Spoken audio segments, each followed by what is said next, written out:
Thanks so much for being here. This is our fourth and final event of the Bruce J. Nelson Speaker Series Climate Storytellers. My name is Vivian Hamilton. I am Associate Professor of History of Science here at Harvey Mudd and also Director of the Hickson Riggs Program for Responsive Science and Engineering. And I'm standing up here with Professor Lilia Hawkins, who is Associate Professor of Chemistry and Climate Studies and Director of the Hickson Center for Climate and the Environment. I am hugely grateful to her for the invitation to co-organize this lecture series.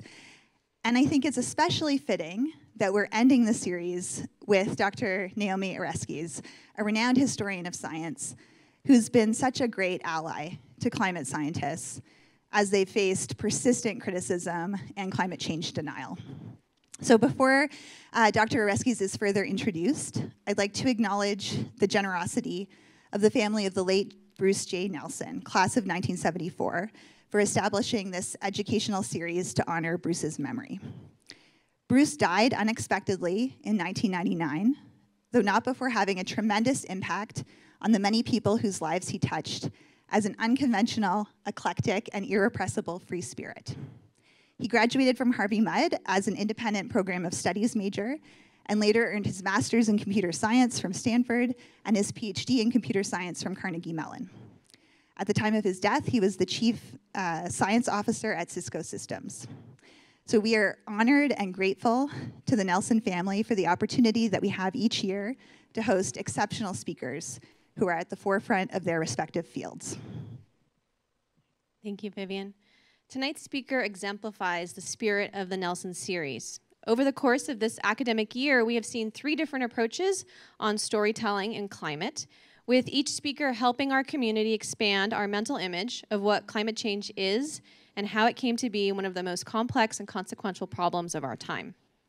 Naomi Oreskes is a professor of the history of science and a professor of earth and planetary sciences at Harvard University. She is an internationally renowned earth scientist, historian, and author of both scholarly and popular books and articles on the history of earth and environmental science. Her opinion pieces have been published in leading media outlets around the world. And in 2015, she wrote the introduction to the Melville House edition of the papal encyclical on climate change and inequality, Laudato Si.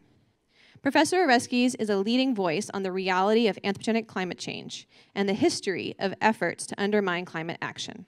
Her 2004 essay, The Scientific Consensus on Climate Change, has been widely cited, including in the Academy Award-winning film An Inconvenient Truth. Her 2010 book with Eric Conway, Merchants of Doubt, has been translated into 9 languages, sold over 100,000 copies, plus those sold tonight, and made into a documentary film, which I highly recommend. She's an elected fellow of numerous scientific societies, including the American Academy for the Advancement of Sciences and the American Philosophical Society. And in 2018, she became a Guggenheim Fellow, and in 2019 was awarded the British Academy Medal for her commitment to documenting the role of corporations in distorting the scientific findings for political ends. Her new book, with Eric Conway, The Big Myth, How American Business Taught Us to Loathe Government and Love the Free Market, was published this February and is for sale after the event. I've been trying to get Dr. Oreskes to our campus since I arrived, given the topic of her focus and the mission of this institution. I'm so delighted that she is here with us today, so please join me in welcoming her for the evening.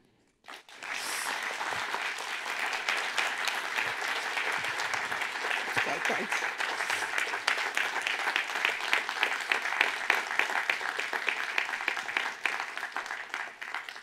Well, thank you. It's a huge pleasure to be here. I did know that Professor Hawkins had been trying to get me for a while. I didn't realize it was 12 years. So I'm glad we're finally here, and I'll just thank the Berggruen Institute, who's brought me to California for the quarter and made it really easy. Well, pretty easy. I lost my phone in the lift on the way here, but pretty easy to get to Claremont. And it was all because I was watching my phone because I was trying to figure out, I kind of knew roughly where Claremont was, but as a geologist by training, I always like to look at maps, and I put my phone down. Anyway, it's all fine now. So really great to have all of you here today, faculty, students, friends, etc.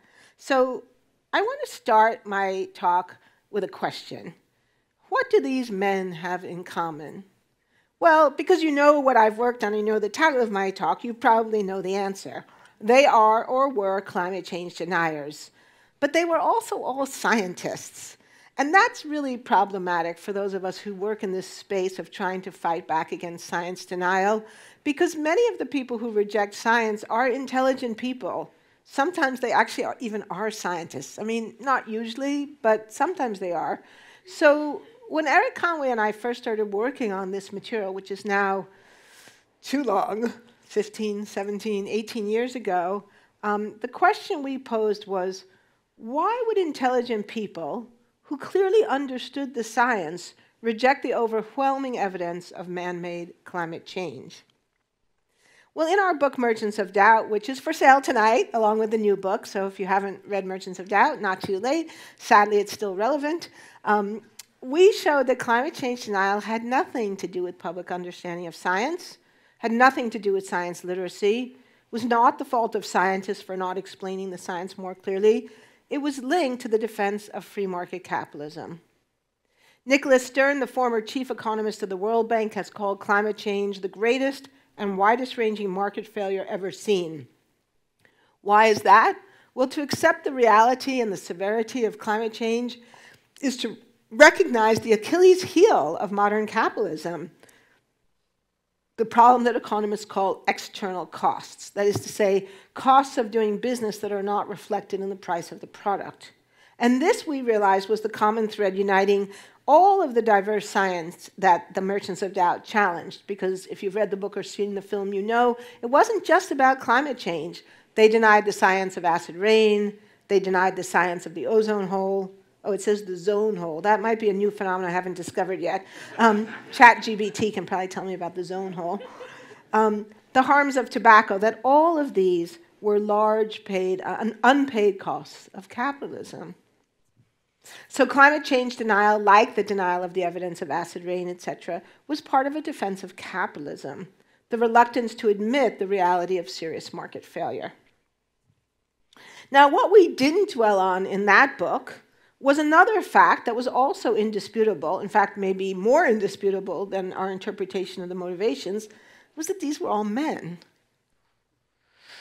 And so the issue of gender, along with those of race and class, was always kind of there. But in Merchants of Doubt, we decided not to focus on it because, as we all know, these are very sensitive and divisive issues. When I told my husband that this was what I was going to be talking about today, he was like, really? You know? And he goes, well, I hope you'll be sure to point out that even though all these climate deniers are white men, not all white men are climate deniers. I'm like, okay, so this is an asymmetric problem. Okay, so officially on record, the vast majority of white men are not climate change deniers, but the vast majority of climate change deniers are white men. And that really requires some explanation, I think. So in Merchants of Doubt, Eric and I wanted to focus on what motivated these people. And it wasn't their sex. They weren't motivated by masculinity, but it was their belief systems. But that did leave us with an unanswered question, or a set of them. Were those belief systems related to their sex, or their race, or class? Was it just a coincidence that these men were all men, or all white men, or was there something more going on? Well, so to answer that question today, I'm going to try to answer it in a slightly orthogonal way. I want to step back and talk about our new book, because I think the new book helps to answer this question. Because it shows how American captains of industry have promoted a false narrative, not just about climate change, but about the efficiency of markets, the efficiency of free market capitalism, and their alleged role in protecting political freedom. And this argument about freedom is explicitly related to privilege. And so that's what I want to do today. I'm going to step back and talk to you about the new book, hopefully persuade you that it is worth reading all 537 pages of it, or at least buying all 537 pages, even if you don't read it all, and then to draw some conclusions about privilege. So my story today begins with an advertising campaign from the late 1950s and early 60s. The campaign warns of a grave impending threat to American freedom. One ad showed this sad man behind a barbed wire fence, clearly the Berlin Wall. How is freedom lost? Another ad answered that question. Freedom is not lost by guns alone. One ad asked, will you leave these freedoms to your children? The freedoms were the freedom of religion, represented by a Bible, the right to privacy, represented by a key, the right to free expression represented by a pencil, and the right to democratic governance represented by a ballot. And the advertisement warned ominously, half the world is trying to destroy these four symbols and what they stand for. So what were these advertisements for? Maybe, this is the early 60s, so maybe an anti-communist political party, maybe Barry Goldwater, who was running for president at that time, maybe a religious organization with the emphasis on religious freedom. One of my students one time said maybe barbed wire. The answer was electricity. Now, how, you might ask, is electricity related to freedom? Well, the argument specifically was a defense of electricity generated in the private sector rather than in the public sector. The argument had two main components. The first was an ostensibly factual claim. The ads claimed that government-run electricity was more expensive than private sector electricity. Since private markets were more efficient, they would deliver electricity more cheaply. And therefore, it was not in the public interest to have publicly funded or publicly managed electricity projects like the Hoover Dam, for example. And so they made a point about this cost. So this ad said, how can you save taxpayers $500 million? The answer, don't build federal hydroelectric power projects. But the argument was also ideological. The claim was that government-run electricity was a threat to freedom and democracy. So if we go back to that ad with the nice-looking, beautiful, blonde child, the claim that the ad makes is that by intervening in the marketplace, by building hydroelectric projects, the federal government was moving America towards socialism. And the ad explained, quote, every such step, like every dam you build, every dam the government builds, leads down the road to socialism. If socialism comes to America this way, step by step, inch by inch, you'll never have a chance to vote against it, for by that time, government will control your job, your independence, your thinking.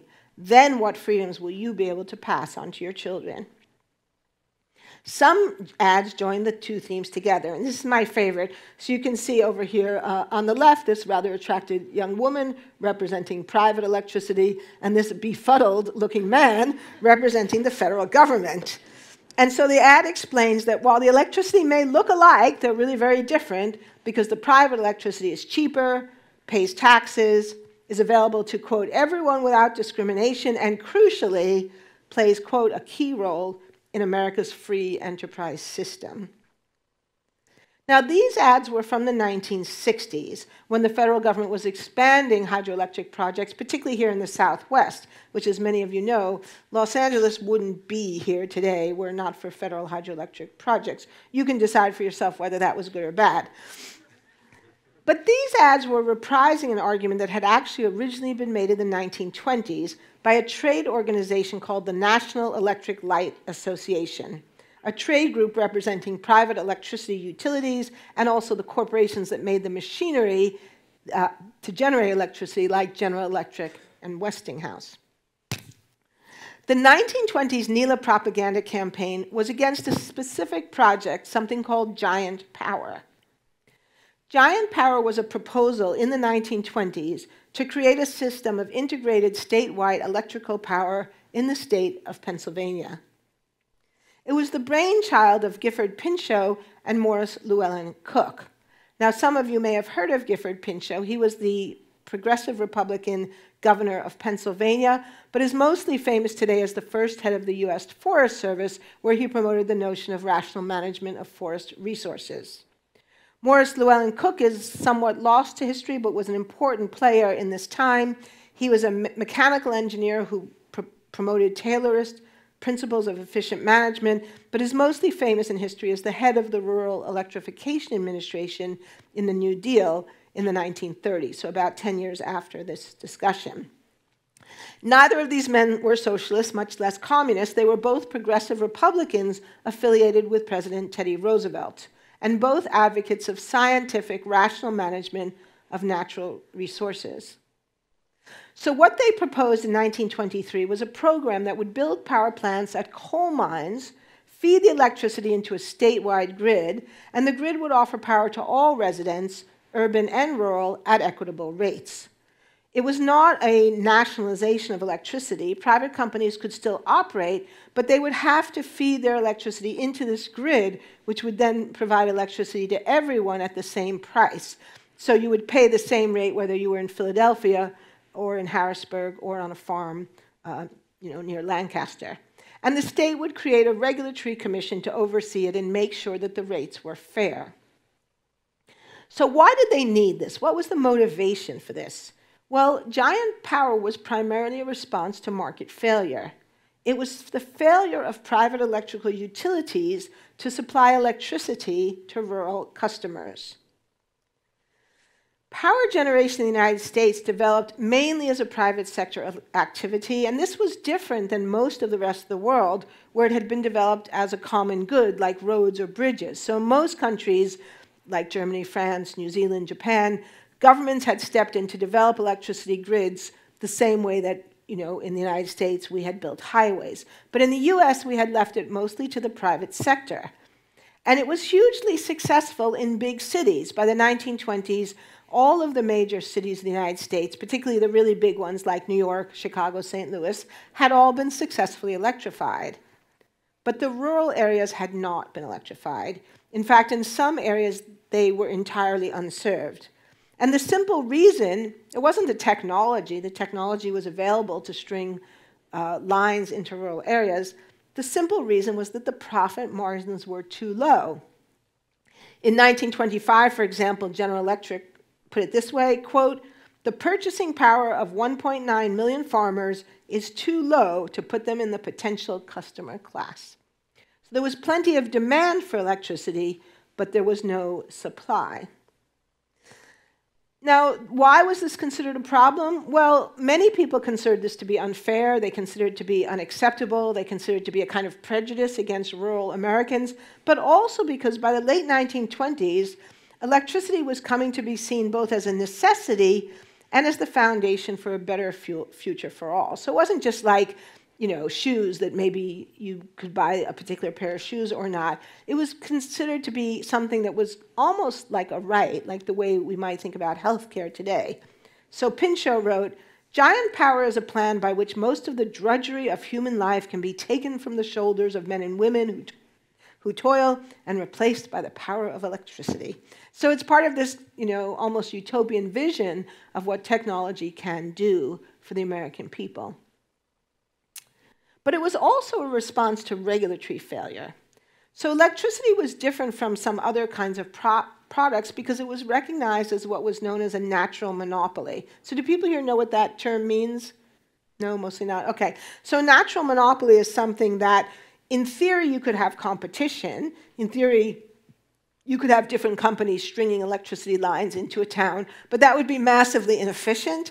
Electricity lines were really expensive to build, so it just really didn't make sense to have competition, and the product was going to be exactly the same. So it wasn't like you were offering different, better products. And so therefore, it made more sense to give a license to one company to do it. And the railroads were also viewed as natural monopolies. Telephone lines, that's why we had AT&T as a monopoly for so long. So there were these particular sectors of the economy, railroads, electricity, telegraph, and telephone, which were viewed as natural monopolies, that it made sense to allow them to be monopolies. But if there was no competition, then they had to be regulated, because otherwise, without competition, the companies could gouge people. And of course, one of the big debates going on now is whether social media platforms should be regulated as monopolies, because although they're not necessarily natural monopolies, they have ended up being mostly monopolistic. Anyway, different problem. So the utility commissions would set the rates, and they didn't begrudge the companies making a fair profit, but the question was, what constituted fair, and most people agreed that that was typically around a 5 to 6% rate of return. But there was evidence that the utilities were overcharging, getting rates of return of 7, 8, 9% or even more, and they were doing this dishonestly. They were doing it by misrepresenting their costs in order to justify charging higher rates. There was also evidence of all kinds of other dishonest practices. I think I'll jump over that. But the biggest issue was cost. The electricity company always argued that they were providing electricity as cheaply as they could. But evidence suggested that that wasn't necessarily true. Because in Canada, in Ontario, right across the border from Pennsylvania, the Canadian experience had showed that public electricity could be cheaper and better for consumers.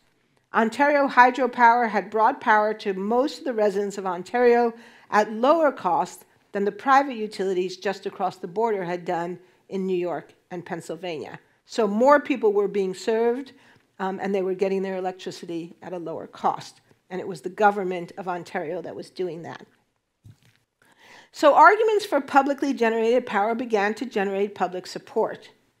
The National Electric Light Association launched a propaganda campaign to discredit not just giant power, but any government role in markets. So how did they do this?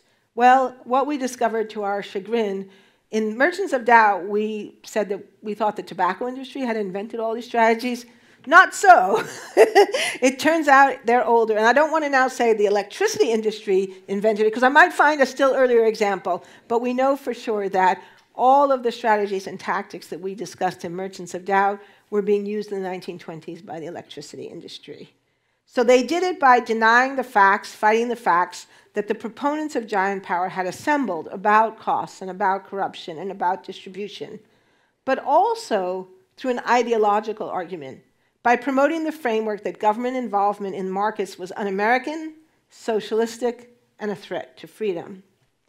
In other words, a propaganda campaign not just to shape what Americans believed about electricity, which would be within the realm of normal public relations, but to shape what we believed about capitalism.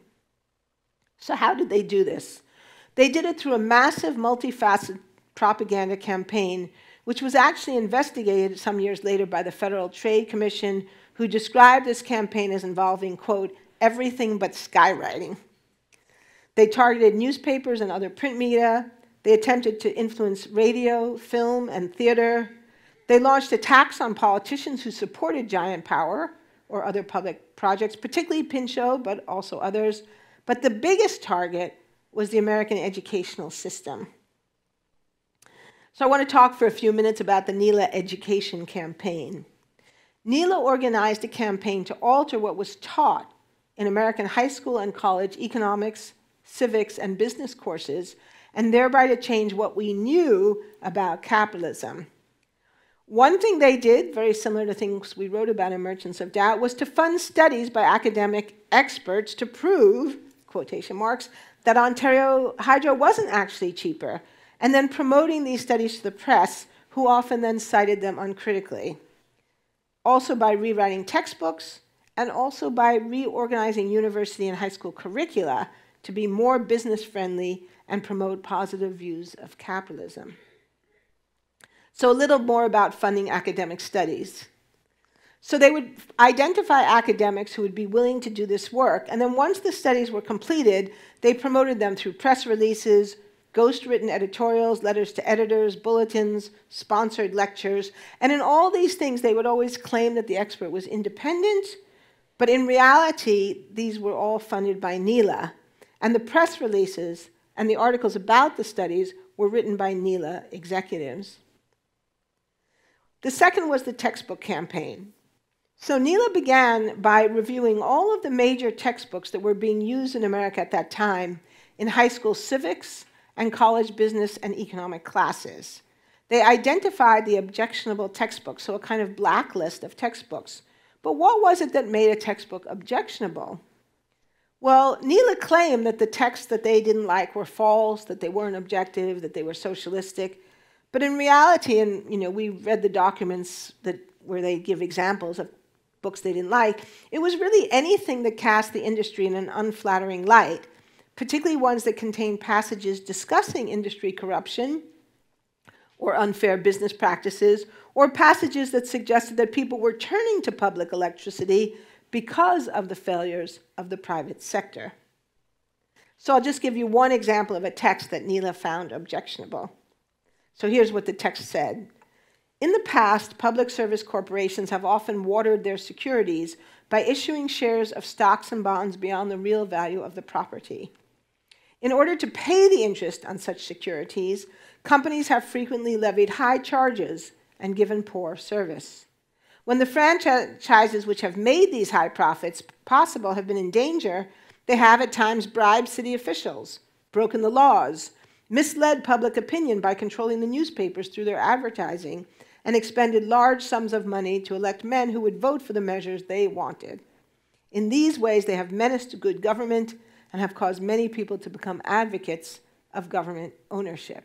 So effectively suggesting that if people were turning to government ownership, the industry had only itself to blame. Once objectionable texts were identified, NELA then offered money to authors to write new editions. If they agreed, NELA offered suggestions for changes. And in the archives, we found sheets of paper where they say to an author, okay, we'd really like you to change this and change that, etc. If the authors demurred, then NELA found other authors willing to write alternative textbooks. Once the new texts were available, NELA then sent free copies to schools, colleges, libraries, and encouraged schools to adopt them by pitching them as either updated or by pressuring schools by insisting that the older texts were biased and socialistic. So one example, in Missouri, the St. Joe Gas Company paid for copies of a new book to be sent to every high school principal in the state. And they worked to develop pro-market, anti-regulatory curricula at colleges and universities. The courses and curricula in economic and business administration were designed to ensure what NELA called straight economic thinking, by which they meant capitalist free market principles. Many academic administrators welcomed the NELA help, enthusiastically accepting NELA funds to develop courses and departments. And they also donated money to expand nascent business schools or establish departments and even whole schools at universities that did not yet have them. So this is in the early 20th century when the whole notion of a business school is only just getting started, and NELA funded Harvard, University of Michigan, Northwestern, and others. So what would constitute success in their view? Well, one commentator at the time wrote, "When judges, lawmakers, members of public utility commissions, prosecuting attorneys and engineers, in short, all public officials, will be so trained as automatically to oppose genuine regulation, public ownership, honest valuations, equitable rates, etc." And when I came across this passage, it really gave me the chills because it reminded me of a more recent document when the American Petroleum Institute said that victory would be achieved when, quote, average citizens understand, recognize uncertainties in climate science, and recognition of the uncertainties becomes part of the conventional wisdom. So it's about shaping not just sort of our beliefs about specific questions, like what's the climate sensitivity, but shaping the way we think about science or the way we think about economics. Now, as I've said, in the 1930s, NELA was investigated by the Federal Trade Commission, who concluded that this was the largest peacetime propaganda campaign in US history. And historians agree that it was propaganda, because the major claims of the NELA campaign were misleading or downright false. Private power was more costly. Consumers and investors were often built via shady business practices. Utilities were a major source of political corruption, and most importantly, 10 years later, public power was implemented as part of the New Deal, and America did not become a socialist country. So in some ways, we can rest assured that this propaganda campaign failed. NELA was investigated, it suffered enormous negative publicity, and as a result, it disbanded, although it was reconstituted just a few years later as the Edison Electric Institute, which some of you may have heard of, because they are still active today and are still a player in climate change denial. But moreover, in other ways, NELA succeeded. Giant power was stopped. But most important, the NELA propaganda campaign offered a template for what was to follow. And so in the book, we begin with this period in the early 20th century, but then we show how these same kinds of strategies and tactics are then used throughout the 30s, 40s, 50s, 60s, 70s, and into the 1980s to build a pro-free market, anti-government ideology among the American people. And so these are just some examples of some of the things we talk about in the book.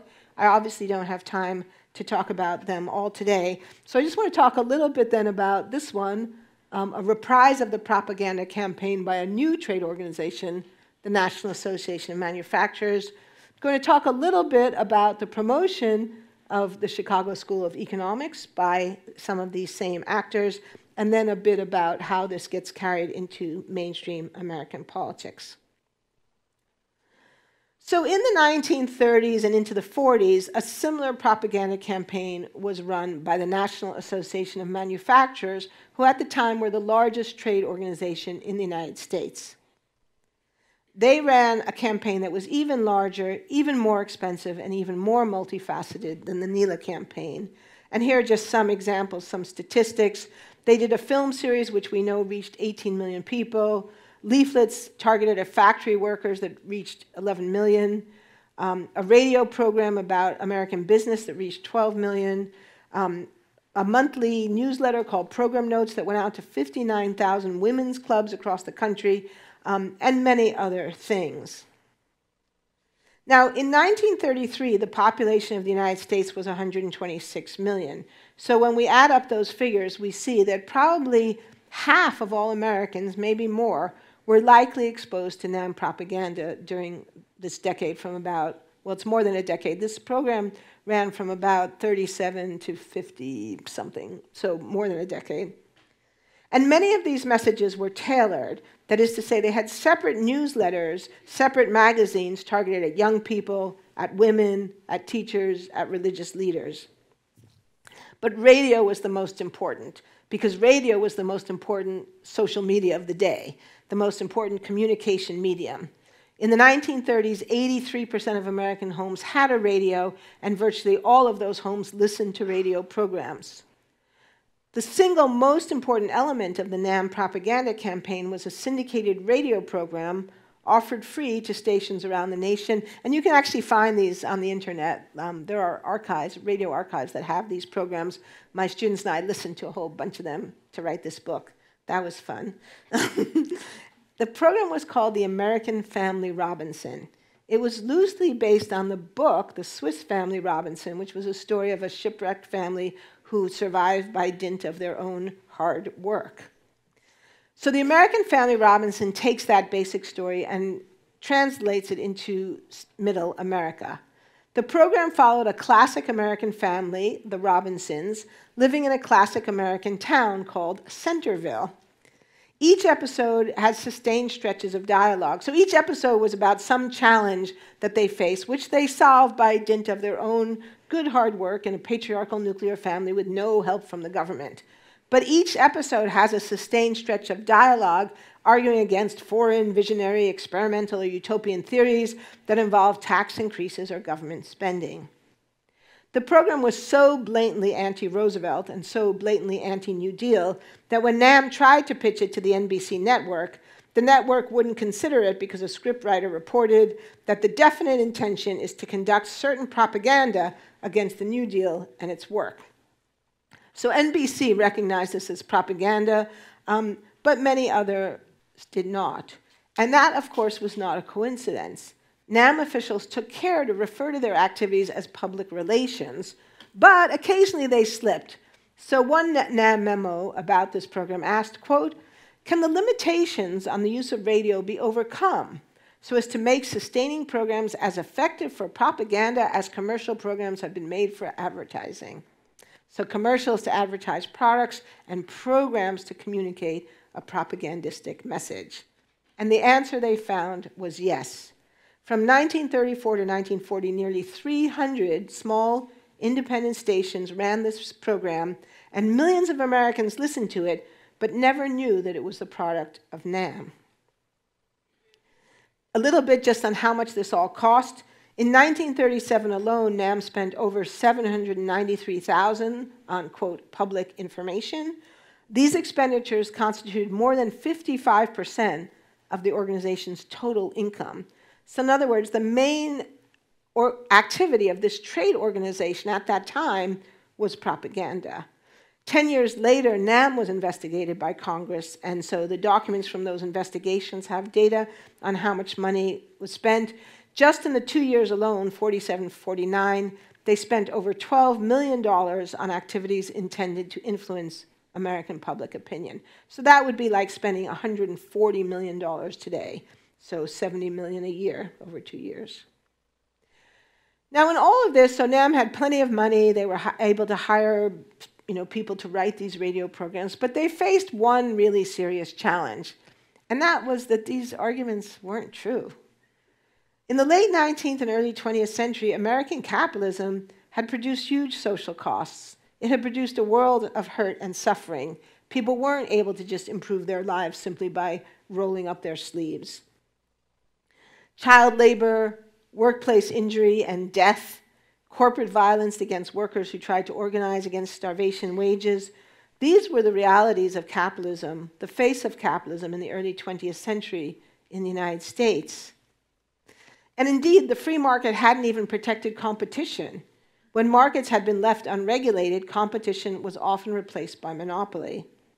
So governments had begun to step in to prevent bank panics, bank failures, and to remedy cutthroat competition and monopolistic practices. And the most famous of these laws, of course, was the Sherman Antitrust Act, passed by huge margins in the US Congress in 1890 because of the very wide recognition that the marketplace left to itself degraded into monopolies. And private enterprise had also proved bad for democracy.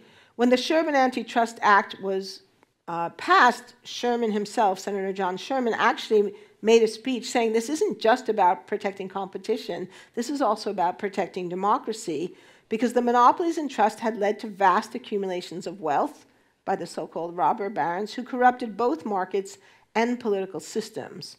So the Sherman Antitrust Act was intended explicitly to protect democracy against corporate concentrations of power. And of course, then there was the Great Depression. The Great Depression proved that the free market did not guarantee prosperity. Unregulated business practices, especially financial speculation, had played a significant role in the crash of 1929.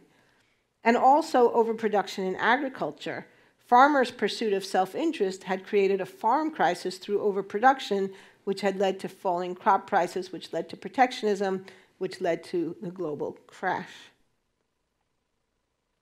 Some people put it this way, that during the Great Depression, the invisible hand had gone AWOL. But it was the visible hand of government that was pulling America out of the Depression, and the visible hand of government that had addressed child labor and workplace injury and many other of the social costs of capitalism at this time. So NAM faced the problem of all of these things that government had stepped in to address in ways that had proved effective. So how were they going to continue to defend this idea of the magic of the marketplace? Their solution was to reframe the argument to focus not on the successes of private enterprise, which in that moment weren't looking too good, but on its allegedly essential role in democracy. In 1939, NAM officials concluded that their defense of business, even if it was described as free enterprise rather than private enterprise, because this was one of the things they did at the time. People used to talk about private enterprise, and NAM said, oh, people don't necessarily like private things. Let's call it free enterprise, because everyone likes freedom. So we'll call it free enterprise, but it still wasn't really working.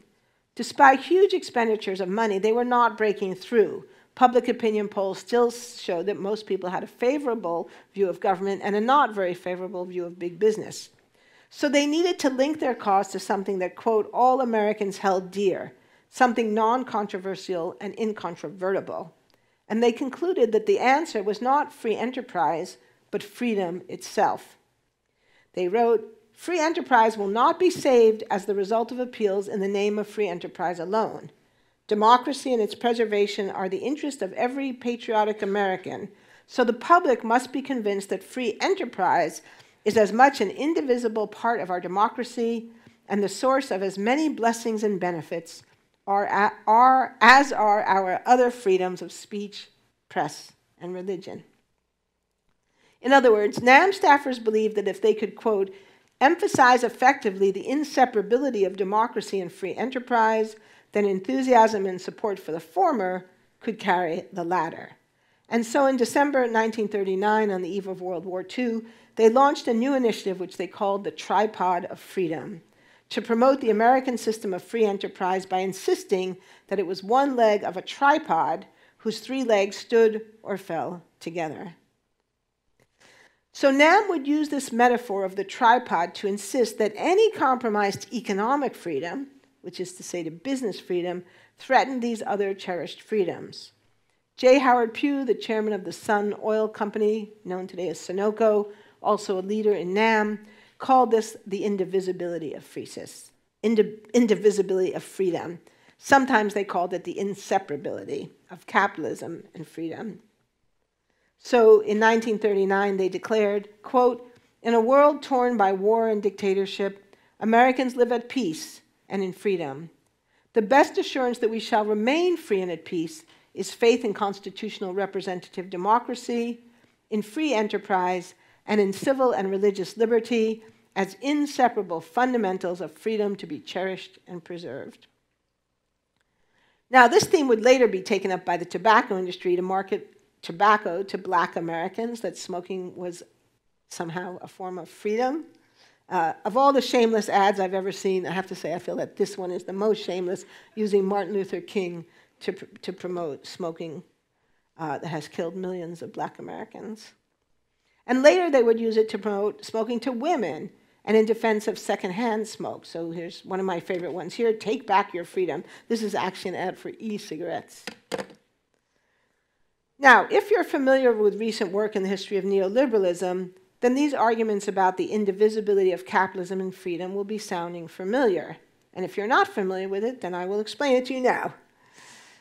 This thesis, the indivisibility thesis, was the central argument made by Friedrich von Hayek in his book, 1944 book, The Road to Serfdom, and then reprised by the economist, the Chicago School economist Milton Friedman in 1962 in his best-selling book, Capitalism and Freedom. It is the central argument of neoliberalism. The term neoliberalism gets thrown around a lot these days. There are some scholars who say we shouldn't use it because it's used so loosely we don't really even know what it means. But we actually do know what it means because it was founded by this man and his advisor, Ludwig von Mises. And these two books are the foundational texts of modern neoliberalism.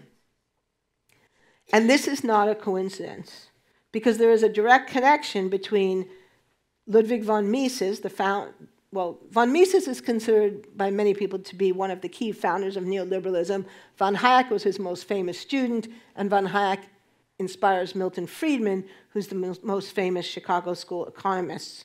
All three of these men were directly linked to the National Association of Manufacturers. In the 1930s, von Mises served as a consultant to NAM, so Mises was still living in Austria at the time. Neoliberalism is sometimes also referred to as Austrian economics because it comes out of Austria. Long before there was a Chicago school, there was an Austrian school. So von Mises is still in Vienna, but he's working in the 1930s as a consultant to NAM.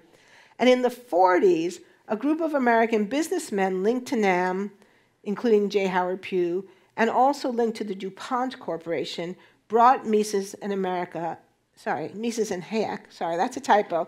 They brought America to America. No, that's what they thought they were doing. That's a Freudian slip. They brought Mises and Hayek to America. And I love there's an irony here too. They love to criticize socialism as a foreign theory, but now they are literally bringing foreign theorists to America. They arrange behind closed doors to have Mises hired at NYU and pay his salary, and they do the same for von Hayek at Chicago. So these men, these people who are touting the benefits of competition, do not advertise these jobs. There's no open competition, but they have arranged closed-door meetings with the presidents of these universities and say, we will pay their salaries. And in the case of von Hayek, all the years that he worked at the University of Chicago, his salary was paid by private businessmen. It was not actually paid out of the university budget, little-known fact. And then, having brought these men to America, their business promoters work to promote their ideas in business circles, in academia, and in American culture broadly. So I'll give you a couple of examples. This is one of my favorites. So one example was that they produced a Reader's Digest condensed version of The Road to Serfdom. It's greatly oversimplified. The original book is actually pretty sophisticated, pretty nuanced. These businessmen concluded it was much too intellectual for an American market, too highbrow, too European, so they wanted to produce an American version. And so they began by doing a Reader's Digest condensed version. And in the book we show, like we have some comparison of like the original text versus the Reader's Digest version, which is much more extreme than the actual original text. But my favorite part of it is that then they accompany it by this set of commandments of political and economic rights. And you can see the whole thing has a kind of religious quality to it. It looks like the tablets that Moses brought down from Mount Sinai. It's based on the foundation here is a fundamental belief in God. But look at some of these key rights that they're now enshrining as equivalent to the Ten Commandments. So thou shalt not kill, thou shalt not steal, thou shalt have a right to freedom from arbitrary government regulation and control. So the whole idea is to set up the notion that freedom from regulation, freedom from control is somehow equivalent to the Ten Commandments. And then they went even further. So as I said, they thought the road to serfdom was too highbrow, so they decided to write a comic book, a little comic book. It was called The Road to Serfdom in Cartoons. It was published in Look magazine, which the old folks here will remember. For the young folks, just say it was, I don't even know how to, it was a magazine that was, it had a circulation of like 100 million, huge numbers of Americans. It was a weekly magazine that was subscribed to by hundreds of millions of Americans. And then they also made a pamphlet version that was distributed by General Motors. So they reduced the entire book to 18 cartoons with captions. The cartoons begin with the mobilization of the economy by the government during World War II, something that almost everyone agreed was necessary, but it ends with the firing squad killing dissenters. The argument being, once the government gets involved in the marketplace, there goes democracy. Now, we know that in the 1950s, from his own account, Ronald Reagan read The Road to Serfdom. We're willing to place money on a bet that he read the Reader's Digest version. Now, in a rare moment of candor, one NAM memo acknowledged, quote, American industry does not cut a very convincing figure as the guardian of people's freedom. We represent an economic interest, and it's a little out of character to appoint ourselves as spiritual advisors to the nation. And I love this bit about the spiritual advisors, because he's acknowledging, right, that this whole has a kind of quasi-religious quality to it. But that is, in fact, what they attempted to do. By broadcasting the message through preachers' sermons, so trying to influence ministers, columnist editorials, teachers' lessons, radio and film characters, and leading universities, they transmogrified a self-serving argument for business privilege into a seemingly virtuous defense of cherished American values. And this is, of course, how all good propaganda works, by persuading you that something you value, that something you care about is threatened. So in Hollywood films, and I don't have time to talk about this tonight, but in the book we have a couple of chapters that deal with children's books, Hollywood film, radio, television, and through film and television in particular, working with people here in Hollywood, they would celebrate and promote arguments of libertarian thinkers like Ayn Rand, who wrote at this time, capitalism is the only system that can make freedom, individuality, and the pursuit of values possible in practice. When I say capitalism, I mean a pure, uncontrolled, unregulated, laissez-faire capitalism with a separation of economics in the same way and for the same reasons as a separation of state and church. In short, the members of NAM didn't just manufacture cars and carpets, they manufactured a myth. And they would spend the ensuing decades burnishing its intellectual credentials and embedding it in politics and popular culture. Now, after World War II, so I'm a historian, and part of what I do, of course, is to try to, and one of the themes here is storytelling, to understand the narrative arc, because history is all about change over time, and of course, arguments that might have been persuasive in the 30s or 40s are not necessarily going to be persuasive 30 years later. And so one of the things we see after World War II is a shift away from the overt propaganda of the 30s or 40s, which mostly wasn't actually working all that well for them anyway, towards promotion of a set of ideas that seemed to have intellectual credibility. So how did they do that? Well, you may have already guessed the answer. A key part of this had to do with using universities, mobilizing the prestige and the credibility of universities, particularly the University of Chicago. And a lot of this work centered around the Chicago School of Economics, and particularly a project there funded by these same business people called the Free Market Project. So again, not an open call for competition, but a decision by businessmen to support a group of economists to promote free market economic principles. The project was conceptualized by von Hayek himself, working with DuPont executive Jasper Crane and the head of the Libertarian Volcker Fund, often thought to be the first libertarian foundation in America, a man by the name of Harold Lunow. And I put this illustration up here because in the book we have a whole discussion of the Little House on the Prairie, books that were actually written not by Laura Ingalls Wilder, but by her daughter, the libertarian Rose Wilder Lane. And Rose Wilder Lane was a good friend of DuPont executive Jasper Crane. And this is a book about them, actually. Roger Leah McBride, he called himself the adopted son of Rose Wilder Lane. He wasn't formally adopted, but he was the brainchild behind the Little House on the Prairie television series. So it's all directly connected to these libertarian business people and thinkers who are also funding the Chicago School of Economics at this time. So what was the concept? It was an explicit plan to fund an academic program at a prestigious, reputable university to develop a blueprint for, quote, an effective competitive system of free enterprise. And there's a fun little note here. Are there any Princeton alumni here? No? Oh, one. Okay. So these guys actually went to Princeton first. They thought Princeton was more prestigious than Chicago, but Princeton wouldn't have it. They were like, no, this is like totally violates our academic principles, but Chicago said yes.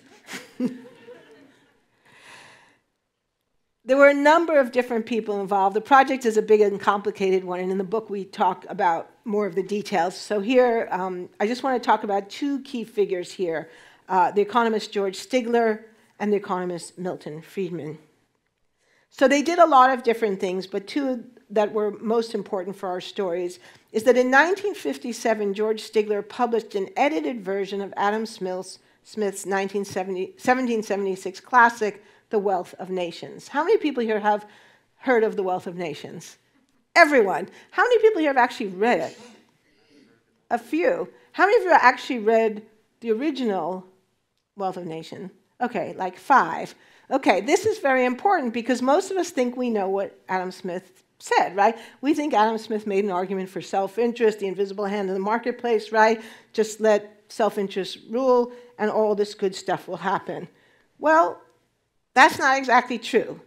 So Stigler took the 1,000-page tome and reduced it to about 150 pages, if memory serves.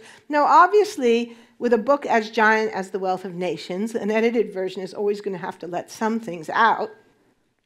But Stigler left out all of the passages where Smith discusses the limits of self-interest and the need for taxation, for regulation, and for restraints on self-interest to protect public safety.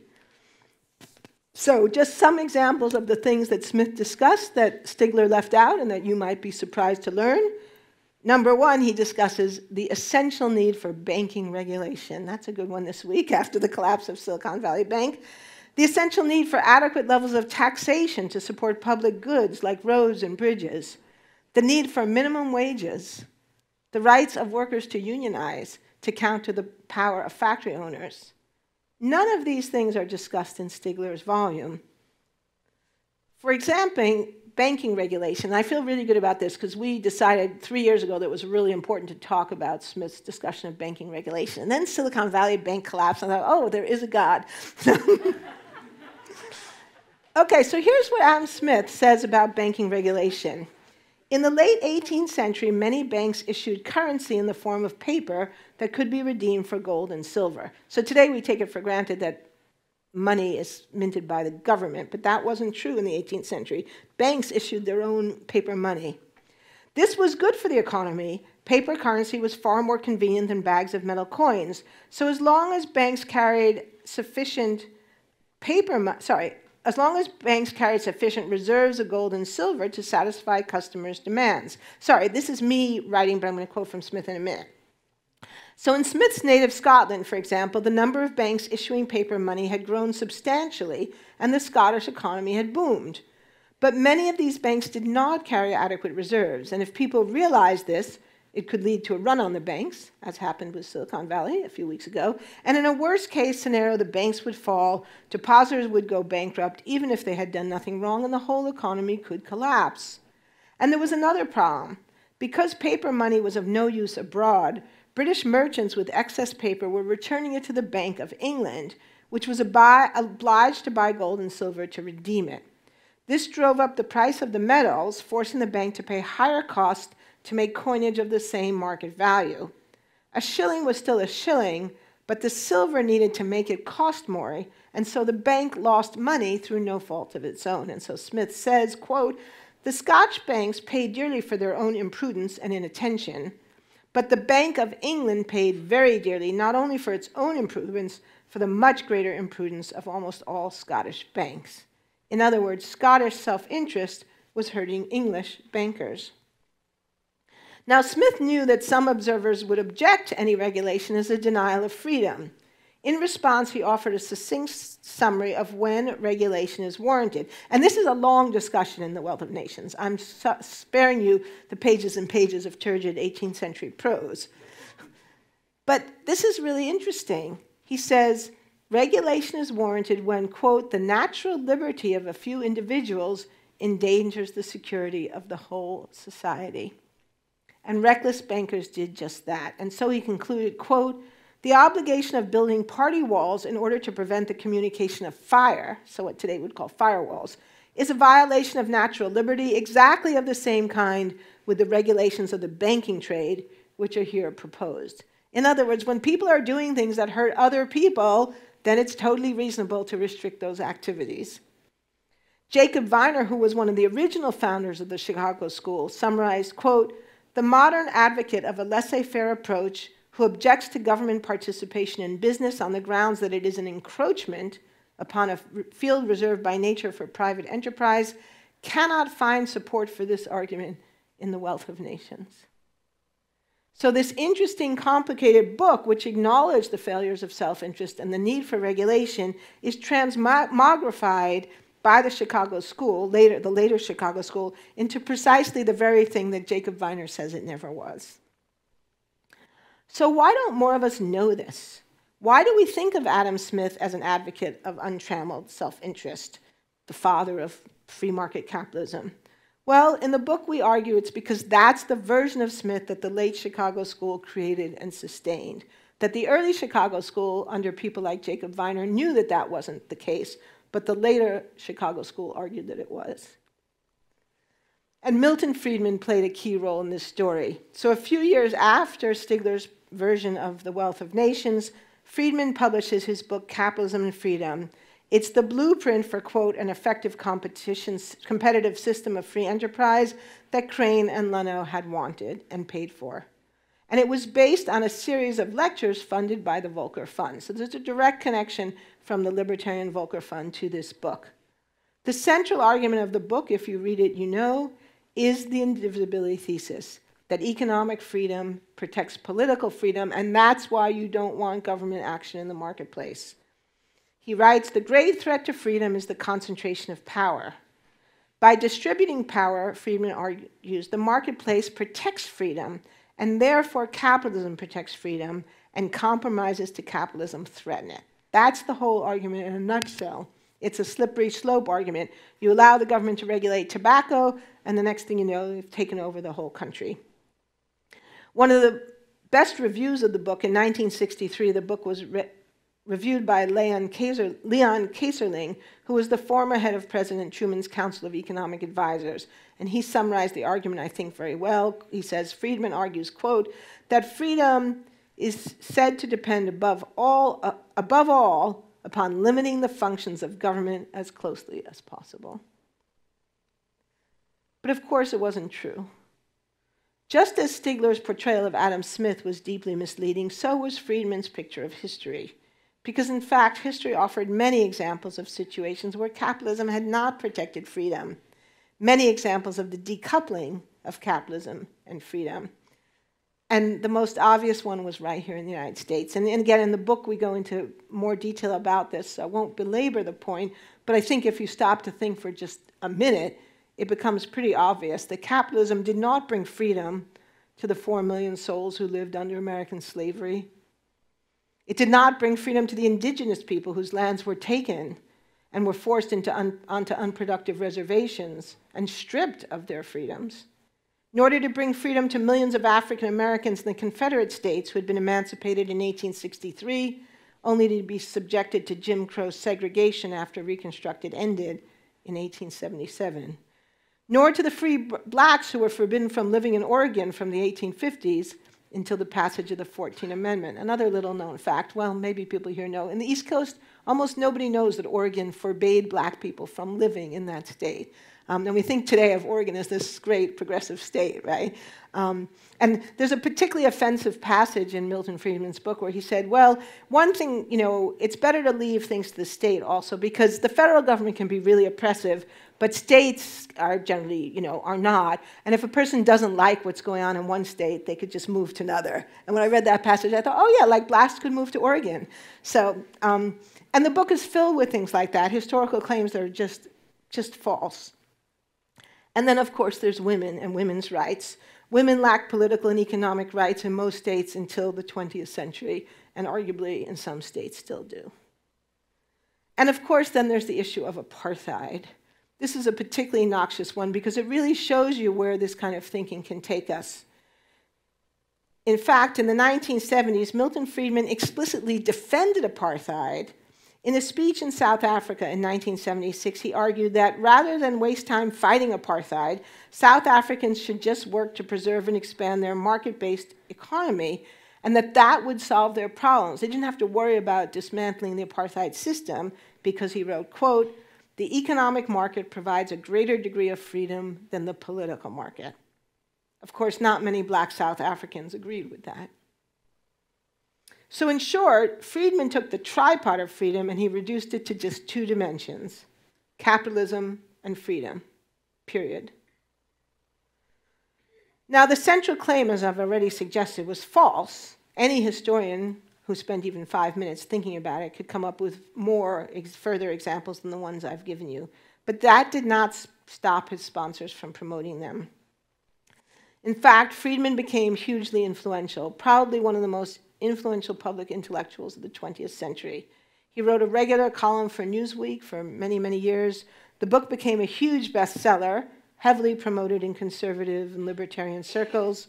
In the 1970s, he got his own TV series on PBS, no less, called Free to Choose. We did some digging to try to understand how did public television end up doing this series about Milton Friedman. Turns out it was funded by a libertarian businessman named Bob Chichester, who supported not just the TV series, but, quote, a full-fledged marketing campaign, including a companion book, to explain the benefits of capitalism and freedom to the world. And he also created a foundation that still exists today called the Free to Choose Network. And then it was carried into mainstream politics by Ronald Reagan, who reduced the message even further to his famous mantra, government is not a solution to our problem, government is the problem. So pro-market, anti-government. Trust the market, distrust the government. And in the book, we have a lot more detail about how, what Ronald Reagan's role was in the direct connections from General Electric to his campaign to run for governor of California. Both Hayek and Friedman were celebrated in the Reagan administration and in conservative circles in years to come and still today. Hayek was received at the White House by Reagan, and in 1909 he received the National Medal of Freedom, which was given to him by President George H.W. Bush, who called The Road to Serfdom a book that, quote, still thrills readers everywhere. I read these things, I think, did he really read that book? I mean, really. I've read the book. It's an interesting book. I wouldn't say it was thrilling. I think my books are interesting. I wouldn't say they were thrilling. Friedman was awarded both the National Freedom and the National Medal of Science. Oh, my goodness. That hurts. But just to be fair, these ideas were taken up by quite a few Democrats as well. It was Bill Clinton who in 1996 in his State of the Union address declared, the era of big government is over. And the indivisibility thesis continues to be promoted by business leaders today. Every time Eric Conway and I get to the point where we think, okay, the tide is turning, nobody really believes this anymore, then someone gives us a gift. And so the other day I found this, the annual letter from the CEO of Chase Bank, Jamie Dimon, who wrote, quote, "True freedom and free enterprise capitalism are at some point inexorably linked." So how do we know the indivisibility thesis is false? Well, I've already given you a few examples, but just to bring home the point. In the 1960s, economist Paul Samuelson, so a non-Chicago school, a Harvard School economist, stressed that the experience of Sweden offered strong refutation.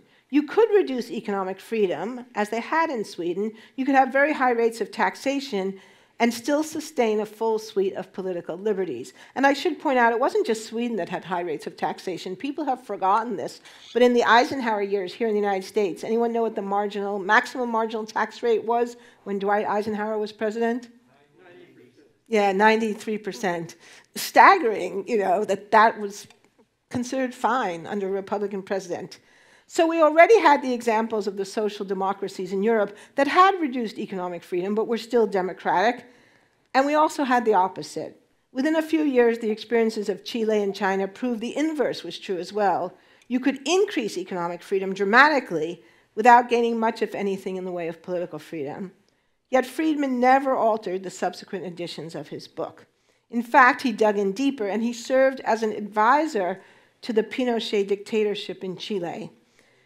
Many of you know Augusto Pinochet overthrew a democratically elected socialist government under Salvador Allende, and Friedman supported the dictator on the grounds that he was advancing political freedom by advancing economic freedom. So it shows the sort of permutations that these people have to go to defend a dictator overthrowing a democratic government, but saying, don't worry, it'll all be fine because we'll get political freedom.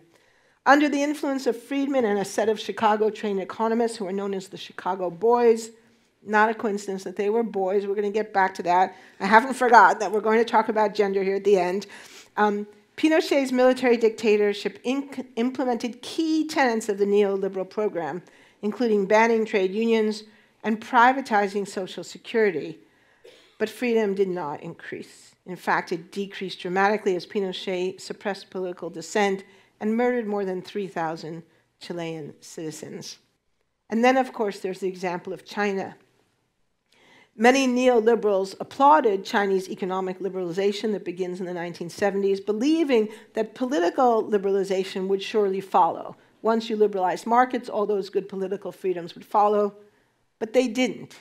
Today in China, we have something that economists have had to struggle to come up with a new term for, and they call it market authoritarianism, that you can have a capitalist economy and still be authoritarian. You can have capitalism without freedom. In fact, the entire argument really rests on a fallacy. It's what philosophers call the fallacy of the excluded middle, or maybe just a false dichotomy. It's the false dichotomy of virtually unregulated capitalism on the one hand and totalitarianism on the other, and that there's no middle ground. But of course that's not true, because it conflates two different things.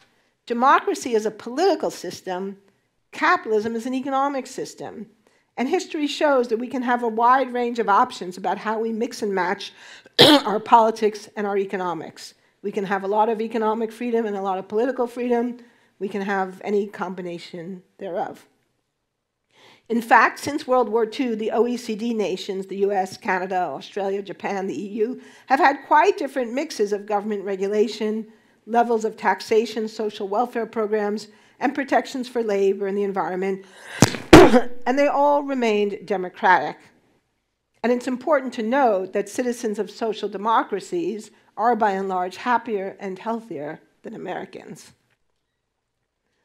Freedom is not protected by our forms of distributing goods and services, but by our forms of governance, by our laws, our customs, and our social norms. So once again, then, we are left with a question.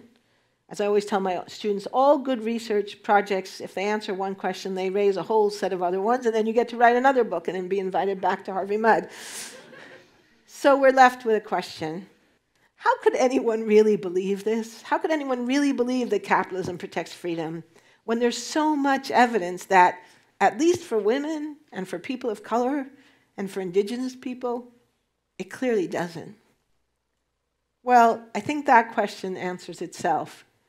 It's easy to believe in the efficacy of a system that works for you and harder to see its failures. And I think I'll just leave it there. Thank you very much.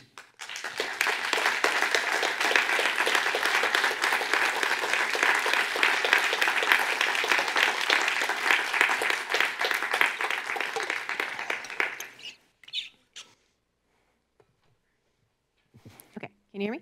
All right, so we're a little bit past time, but I do want to invite maybe one or two questions, Sure. and then Okay. we will do book signing. There should be dessert appearing outside, as well as remaining tacos.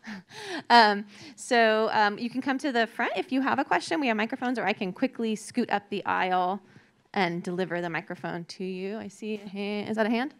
Is that hand? Yes? No? Oh. Okay. No, I thought I saw a hand in the corner. I want to, yes. Okay. I can come to you. It'll be quicker.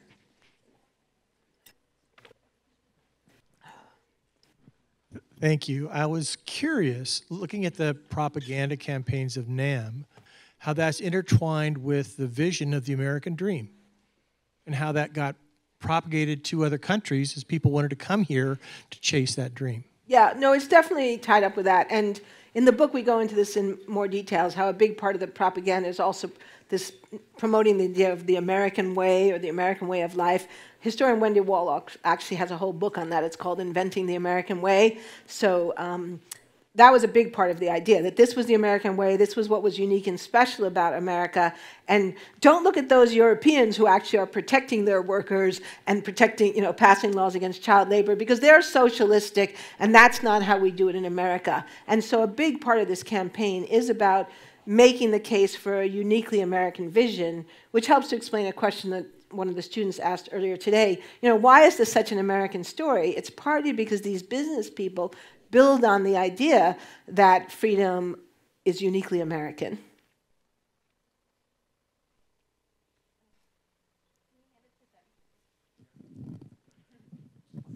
Thank you so much. That was excellent.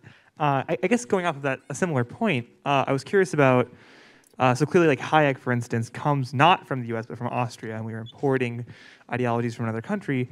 And so speaking in part to why is this sort of an American philosophy is like, so why, do you have any kind of conception of why sort of pro-business or business people in other countries, specifically in Europe or like Austria, would not have tried similar strategies and used people like Hayek or others to promote a similar ideology of where freedom comes from? Or is it this idea that like democracy was, as like a founding principle of a nation, is like more easily susceptible towards value connection towards something like free market capitalism? Yeah, it's a good question. I mean, I think it's complicated. There isn't sort of a soundbite answer, but I think there are a couple of things going on. So in the United States, this propaganda, all good propaganda works by having at least some element of truth and by appealing to things people already believe in. So there is a long-standing belief in the United States that the government that governs best governs least. And there is our history, if you look at any of the work that's done on the Founding Fathers, they did make the federal government deliberately weak. I mean, you may remember from high school history, we start with the Articles of Confederation, which are so weak that they completely don't work and things are falling apart, and people reluctantly agree to the idea that we need a stronger federal government. And some of the debates we have today were already there in 1789 when the southern states were mostly opposed to a stronger federal government, partly because of the issue of slavery. The northern, ex-colonies were more willing to entertain a strong federal government. So there's this very strong tradition in the United States of being suspicious of a strong centralized federal government. And that's very different than a country like France, where for a long time, even going back, despite the French Revolution, right, a strong king, think about Versailles as this expression of monarchical power, a strong centralized government, strong federal bureaucracies. So it's very different than, say, France or even Germany after it becomes unified. And then there's also sort of the role of the aristocracy and who's in charge. So I think that, again, this is complicated, but I think in Europe, you have an aristocracy whose power and cultural authority don't just come from their money, right? And so, I mean, one thing I get asked a lot about in all my work is, isn't this just about money? And of course, it is partly about money, but it's also about cultural authority. Who gets to decide? I mean, when these business leaders, say in the 20s and 30s, and also again in the 50s, write about unions, I mean, the vitriol is unbelievable, right? So here you have these workers who, by and large, are not making all that much money. They create unions in order to establish a more level playing field so that they can bargain effectively with management. And Adam Smith even says in The Wealth of Nations, workers need to do that because otherwise the owners of factories have all the power. But the bitter vitriol that is then launched against workers and unions, I think isn't just about the money. It's not just that these people are asking for more money. I think it's about authority and cultural power. There's a quality, particularly in the General Electric stuff, which we talk about more when we talk about Ronald Reagan, who worked for General Electric. There's this kind of bitter vitriol, like, who are they to tell me how to run my factory? This is my factory that I built, through the sweat of my brow, which of course is not entirely true, but, or especially like DuPont, because it's a family corporation, there's this tremendous sense of not just economic ownership, but sort of personal and cultural ownership. And the DuPont family are vicious. They're vicious racists, they're vicious anti-Semites, and they're viciously anti-union. And they do all kinds of things to thwart unionization in their factories. So it's about authority. And in Europe, you have a kind of aristocracy whose authority is so deeply rooted culturally that I think it's actually not nearly as threatened by unionization as it is in America. And so you see very different reactions. So, Germany is famous because Bismarck implements workmen's compensation half a century before we have it in the United States, because he realizes that if you treat workers right, it actually de-radicalizes them and it makes your society more stable. But that was a lesson that American captains of industry never really accepted. All right, thank you. I think in the interest of time, maybe we can do questions during the book signing. Sure, of course. Happy to try to answer more. But I want to say a big thank you to Dr. Oreskes. You're welcome.